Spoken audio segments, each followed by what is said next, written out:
आज जो हम लोग बिहार बोर्ड के अर्थशास्त्र के ऑब्जेक्टिव क्वेश्चन को सॉल्व करेंगे, जो कि आपका पहला पार्ट का ऑब्जेक्टिव क्वेश्चन है। और आप लोगों को जो है चैप्टर वाइज सोशल साइंस के मैथ का जो है आपका जितने भी ऑब्जेक्टिव क्वेश्चन है आपको चैप्टर वाइज उपलब्ध करा दिया जाएगा इस चैनल से।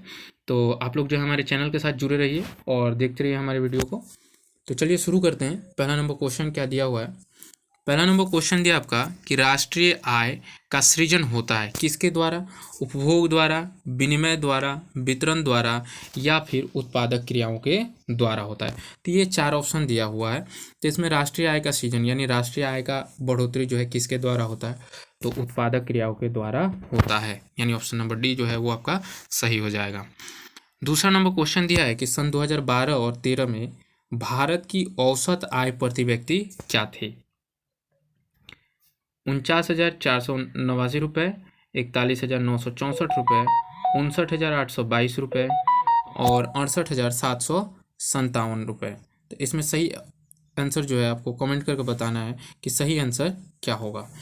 तो इसका ऑप्शन नंबर डी जो है आपका सही आंसर हो जाएगा कि 68,757 रुपये जो है सन 2012 और 13 में प्रति व्यक्ति आय थी भारत की। तीसरा नंबर क्वेश्चन आपका दिया गया है कि भारत का अर्थशास्त्र किसकी रचना थी?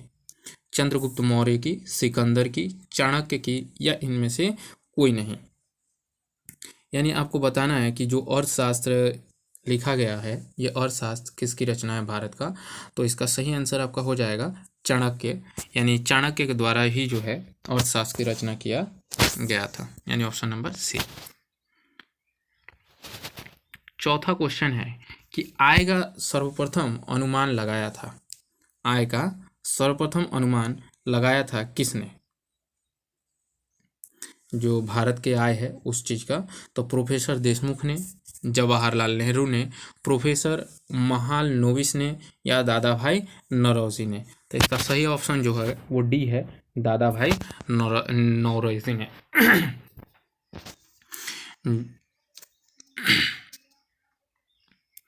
पांचवा नंबर क्वेश्चन दिया है कि राष्ट्रीय आय समिति का गठन किस वर्ष हुआ था? तो राष्ट्रीय आय समिति का गठन जो है आपका 1949 में हुआ था। ऑप्शन नंबर बी सही हो जाएगा। प्रत्यक्ष कर के अंतर्गत शामिल किसको किया जाता है? आयकर को, उत्पाद कर को, बिक्री कर को या इनमें से कोई नहीं। तो प्रत्यक्ष कर के अंतर्गत जो है आपका आयकर जो है शामिल होता है। कौन शामिल होता है? आयकर, यानी ऑप्शन नंबर ए सही हो जाएगा।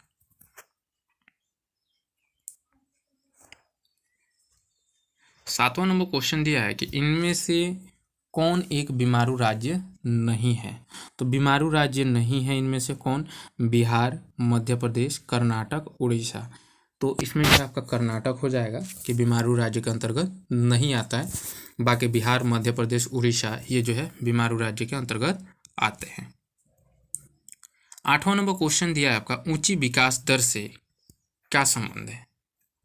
तेजी से समृद्ध होती है, गरीबी दूर होती है, देश विकसित देश की श्रेणी में आ जाता है, ए और बी दोनों। यानी ऊंची विकास दर से देश के अंदर क्या बदलाव होता है? तेजी से समृद्ध होता है या गरीबी दूर होती है, देश विकसित देश की श्रेणी में आ जाता है, ए और बी दोनों। तो इसका ऑप्शन नंबर जो डी है वो सही होगा कि तेजी से समृद्धि होती है और गरीबी दूर होती है, यानी ऑप्शन नंबर डी सही होगा। 9 नंबर क्वेश्चन आपका दिया है कि बिहार की प्रति व्यक्ति आय देश भर में न्यूनतम है, औसत से अधिक है, अधिकतम है या इनमें से कोई नहीं। बिहार की जो प्रति व्यक्ति आय है वो क्या है? तो बिहार की प्रति व्यक्ति आय जो है आपके पूरे भारतवर्ष में न्यूनतम है, यानी सबसे कम प्रति व्यक्ति आय बिहार का ही है। राष्ट्रीय आय का सृजन होता है किस चीज़ के द्वारा? विनिमय के द्वारा, उत्पादक क्रियाओं के द्वारा, वितरण द्वारा, उपभोग द्वारा। तो इसका सही आंसर हो जाएगा उत्पादक क्रियाओं के द्वारा। 11 नंबर क्वेश्चन है आपका समावेशी आर्थिक विकास क्या है? तो समावेशी आर्थिक विकास क्या है? संतुलित विकास, या समाज के गरीब वर्ग का विकास, समाज के पिछड़े वर्ग का विकास, इनमें से सभी। ठीक है, समावेशी जो है, समावेशी में क्या होता है कि आपका सारे वर्गों के बारे में सोचा जाता है, समाज के बारे में सोचा जाता है। तो इसमें ऑप्शन नंबर ए भी सही होगा कि संतुलित विकास, समाज के गरीब वर्ग के विकास, समाज के पिछड़े वर्ग के विकास, अर्थात ऑप्शन नंबर डी जो है आपका सही होगा कि समावेशी का मतलब होता है कि संतुलित विकास करना, समाज के सभी वर्गों को देखना और समाज के पिछड़े वर्ग का भी विकास करना।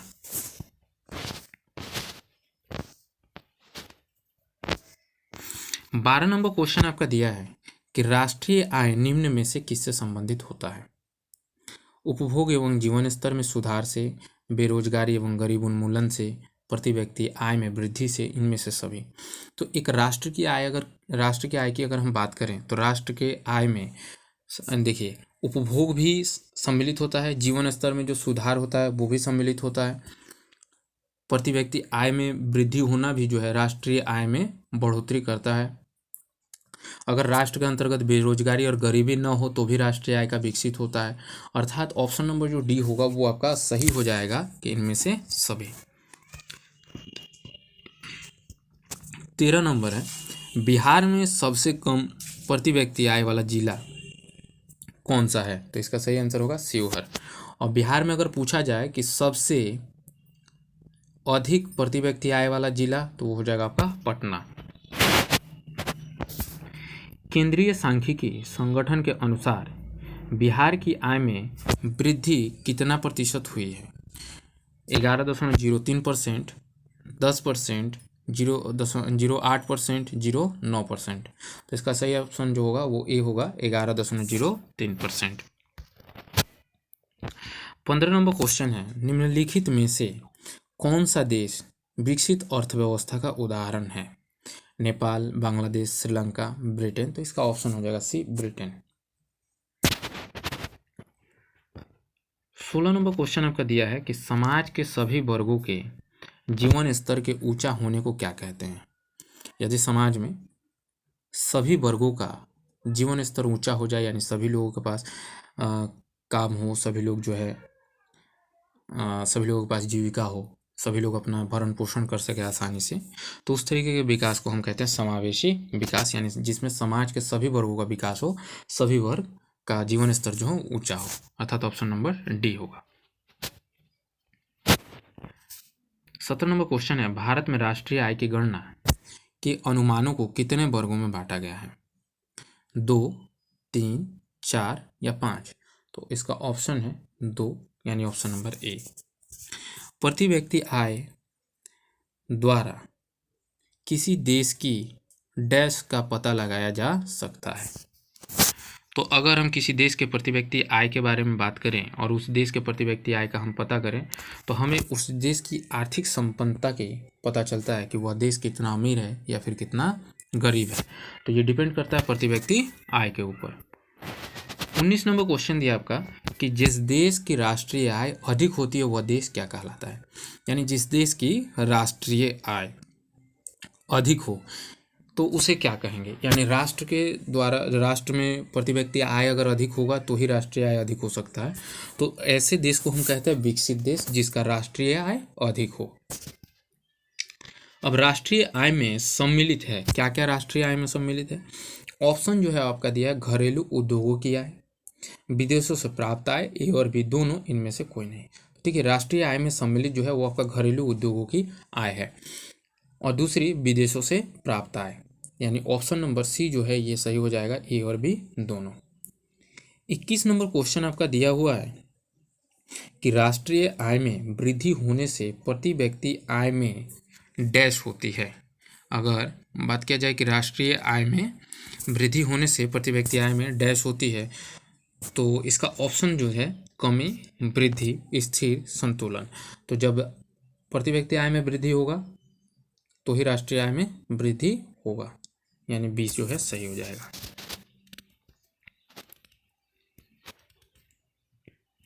22 नंबर क्वेश्चन दिया है, राष्ट्रीय आय का अर्थ है डैश, सरकार की आय,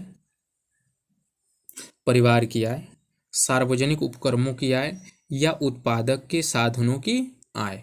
तो राष्ट्रीय आय का अर्थ है कि उत्पादक के साधनों की आय, यानी डी नंबर सही होगा। बिहार के किस जिले का प्रति व्यक्ति आय सबसे अधिक है? तो इसका सही आंसर होगा आपका पटना, यानी पटनी जिले का प्रति व्यक्ति आय क्या है? सबसे अधिक है। भारत में किस राज्य का प्रति व्यक्ति आय सर्वाधिक है? भारत में किस राज्य का प्रति व्यक्ति आय सर्वाधिक है, यानी किस राज्य में जो है प्रति व्यक्ति आय सबसे अधिक है? तो इसका सही आंसर होगा सी, गोवा में।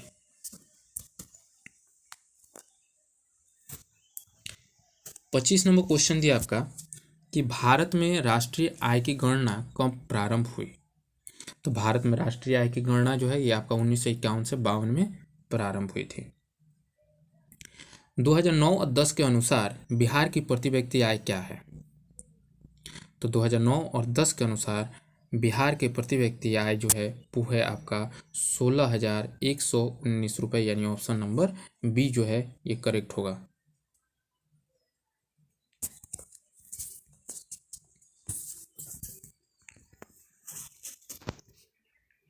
सत्ताईस नंबर दिया है कि नए आंकड़ों के अनुसार अमेरिका का प्रति व्यक्ति आय कितना है?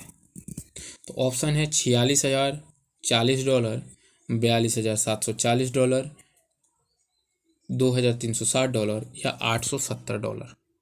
तो जो नई आंकड़ा है उसके अनुसार अमेरिका के जो प्रति व्यक्ति आय है वो $46,040 है, यानी ऑप्शन नंबर ए सही होगा आपका। 28 नंबर क्वेश्चन दिया आपका कि सन 2008 और 2009 के अनुसार भारत की औसत प्रति व्यक्ति आय कितनी बताई गई थी? 22,553 रुपये या 25,494 रुपये, 6,610 रुपये या 54,850 रुपये। तो इसका सही आंसर होगा बी, 25,494 रुपये। 29 नंबर क्वेश्चन है आपका कि भारत में राष्ट्रीय आय की गणना के लिए सर्वमान्य प्रमाणित संस्था कौन है? राष्ट्रीय विकास परिषद, केंद्रीय सांख्यिकी गठन, नीति आयोग या इनमें से कोई नहीं। तो ऑप्शन नंबर बी जो है वो होगा केंद्रीय सांख्यिकी संगठन। ये जो है आपका भारत में राष्ट्रीय आय की गणना के लिए सर्वमान्य प्रमाणित संस्था है। 30 नंबर क्वेश्चन है आपका कि भारत में सबसे कम आय वाला राज्य कौन सा है? तो भारत में सबसे कम आय वाला राज्य जो है आपका बिहार है। 31 नंबर क्वेश्चन दिया है कि सन 2012 से 13 में बिहार में प्रति व्यक्ति आय क्या थी? तो 2012 से 13 जो प्रति व्यक्ति आय आपका था वो था 68,757 रुपये।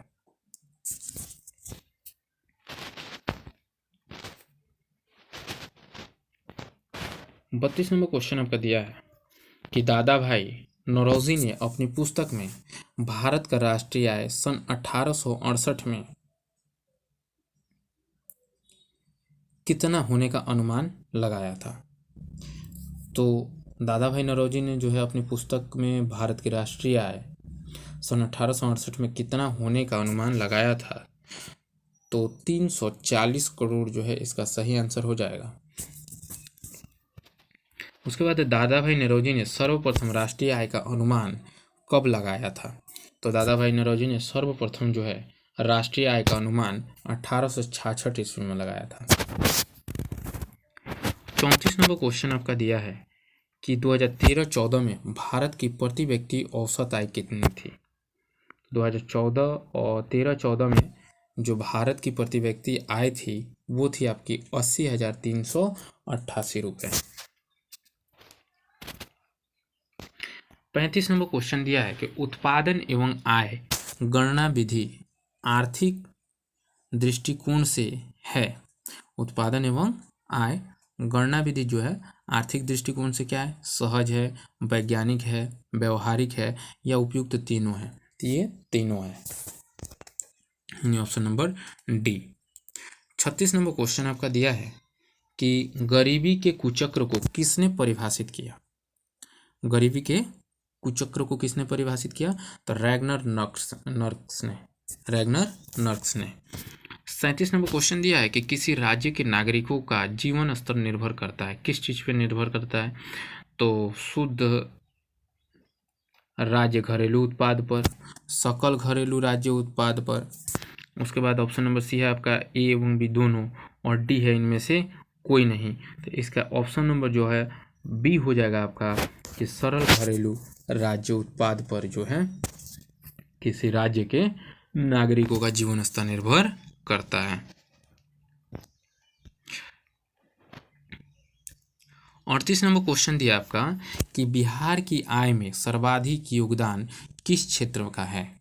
औद्योगिक क्षेत्र का, कृषि क्षेत्र का, सेवा क्षेत्र का, या इनमें से कोई नहीं? तो इसका ऑप्शन जो होगा सी होगा, सेवा क्षेत्र का। 39 नंबर क्वेश्चन दिया आपका कि बिहार राज्य में गरीबी रेखा के नीचे रहने वाले लोगों की संख्या का प्रतिशत है, कितना प्रतिशत है? 41.4%, 54.4%, या 64.4%, या 70.4%? तो इसका सही आंसर जो होगा आपका ऑप्शन नंबर ए होगा, 41.4%। 40 नंबर क्वेश्चन है आपका कि लीची का विश्व में सबसे बड़ा उत्पादक देश कौन है? तो लीची का विश्व में सबसे बड़ा उत्पादक देश जो है भारत है। और अगर भारत में पूछा जाए कि लीची का सबसे बड़ा उत्पादक क्षेत्र कौन सा है, तो वो हो जाएगा मुजफ्फरपुर। 41 नंबर क्वेश्चन है आपका कि केंद्रीय सांख्यिकी संगठन की स्थापना कब हुई थी? तो ऑप्शन है जो वो 1951, 1950, 1969, या उनमें से कोई नहीं दिया है। तो ऑप्शन नंबर ए सही होगा, 1951।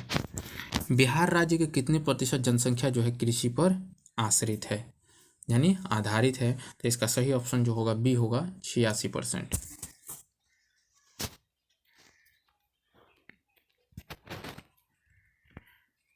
43 नंबर क्वेश्चन आपका दिया हुआ है कि एक देश इसलिए गरीब है क्योंकि वह गरीब है, किस अर्थशास्त्री का ये कथन है?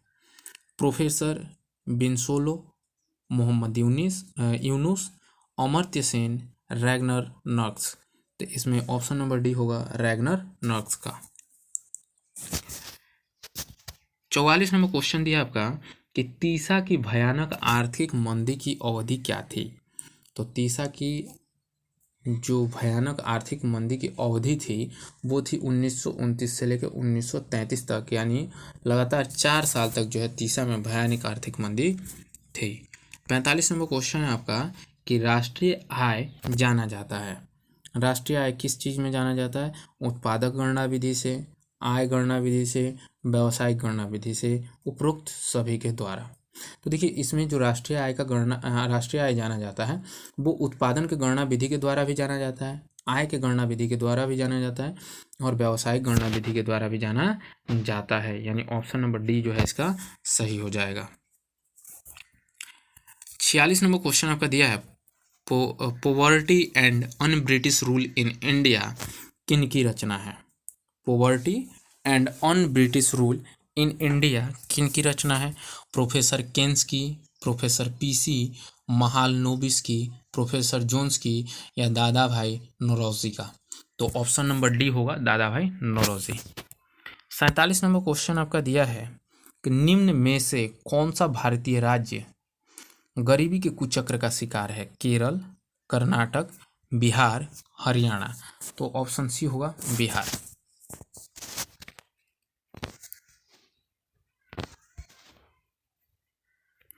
48 नंबर क्वेश्चन दिया है कि भारत की वर्तमान जनसंख्या विश्व जनसंख्या का कितना प्रतिशत है? 20%, 40%, 0.5%, 17.5%? तो ऑप्शन नंबर डी जो है सही हो जाएगा, 17.5%।